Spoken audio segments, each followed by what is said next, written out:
আসসালামু আলাইকুম। লাইলাতুল কদরে কিয়াম করার গুরুত্ব এবং সর্বাধিক আশাপ্রদ রাতের বর্ণনা। মহান আল্লাহ ইরশাদ করেন, নিঃসন্দেহে আমি কোরআন অবতীর্ণ করেছি কাদরের রাতে।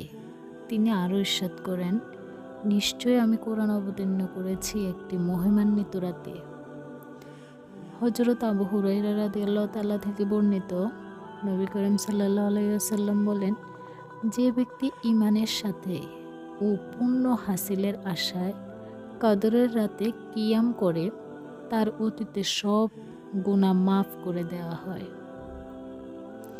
হযরত আব্দুল্লাহ ইবনে ওমর রাদিয়াল্লাহু তাআলা থেকে বর্ণিত, নবী করিম সাল্লাল্লাহু আলাইহি ওয়াসাল্লামের সাহাবাগণের মধ্য থেকে কয়েকজনকে রমজানের শেষ রাতে স্বপ্নের মাধ্যমে শবে কদর দেখানো হয়।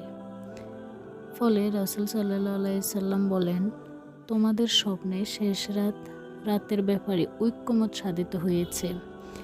অতএব যে ব্যক্তি লাইলাতুল কদর খুঁজতে চায়, তার এই শেষ 7 রাতের মধ্যে খোঁজা উচিত।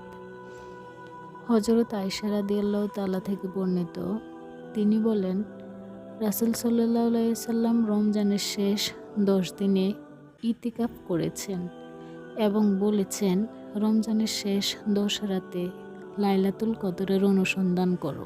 হযরত আয়েশা সিদ্দিকা রাদিয়াল্লাহু তাআলা আরও বলেন, রমজানের শেষ 10 দিন আরম্ভ হলে রাসূল সাল্লাল্লাহু আলাইহি সাল্লাম সারা রাত জেগে থেকেছেন, নিজের পরিবারবর্গকেও জাগিয়েছেন এবং আল্লাহর ইবাদত খুব বেশি সাধনা ও পরিশ্রম করেছেন।